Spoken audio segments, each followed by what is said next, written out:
Welcome back to my vlog. First off, as you may have noticed, I have a change in my title when it comes to the vlog. Hopefully very soon, Eric Lawson and I will send out a podcast or a vlogcast explaining why we have this transition. The whole point here really is that we're trying to change the model that we think about technology and how it is used, supported within education. So keep an eye out for that. In this episode, what I really want to talk about though is email security. One of the things that you may notice very often, there's constantly alerts being sent out about what's called phishing attacks or phishing scams. Phishing scams, spelled with a PH, can be used either through an email scam or an in-person scam or a phone scam. What I want to focus on obviously here is the email ones. Those are the ones that seem to be a little bit more prevalent right now, where they try to scam you by thinking that this is a valid actual email looking for some information. What they're trying to do is they're trying to gain some personal identifiable information on you through asking you a series of questions or asking you to do things or asking you to reply to emails. They have come through looking like they were from FedEx, UPS, other major companies around the world. They will what's be known as address spoofing in order to try to get your information or try to respond. If you have an account with somebody to say, hey, we need you to verify your account information, please send me this email.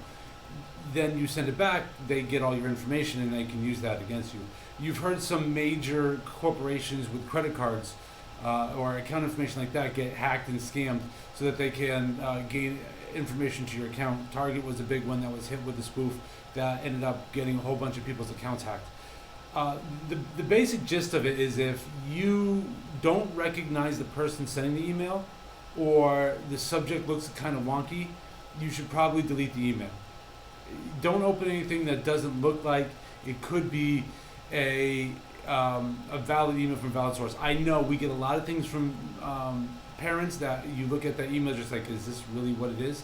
But as soon as you open the email, you start to understand, oh, I'm looking for my child's information, I'm looking for this, I'm looking for that. And you know that that would be a little bit more of a valid case when it comes to how you're dealing with communication to your parents. But when it comes to other mass emails, where even specifically in your personal email or in your school-related email, if you see something coming from a major corporation, you're like, I've never subscribed to this, what are they looking for? Or even if you do subscribe, it's like, why are they asking me for my account information? Shouldn't they have that?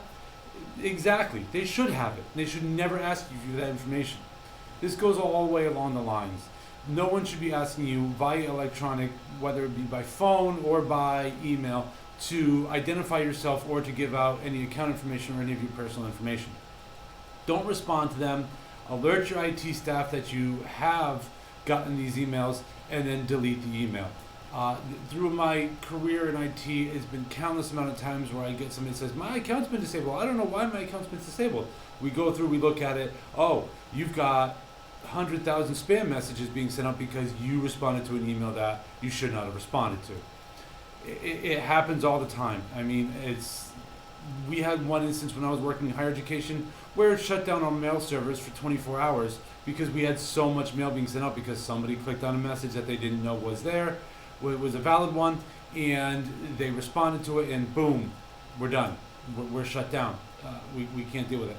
If you have a hosted solution, they're usually a lot better about dealing with that, which is why with like Google, if you click on one and you start sending out 1,000 mail messages, boom, your account's going to be shut down. They'll go through and what you have to do, contact your IT department, change your password, set up two-step verification. I talked about that in another video about password and securing your passwords for your mail. That's another way that can help you deal with getting around these spam attacks and these phishing attacks. Again, the major point here, if it looks at all suspicious, if they're asking for information they shouldn't be asking for, social security numbers, account numbers, date of births, even just a reply verification that, oh, I want to make sure this account, and you didn't click a link that said you're going to get an email in 2 seconds to verify your account, don't respond to it, don't send it back, don't click any of those links on it, delete it, alert your IT staff, and hopefully your tech staffs will be able to come out and alert you ahead of time when there's any attacks that are prevalent at the current time. So that's it for this vlog episode. Again, hopefully very soon we'll talk about the transitions we're looking at modeling for our system and when we're looking at IT. and we'll see you in the next vlog.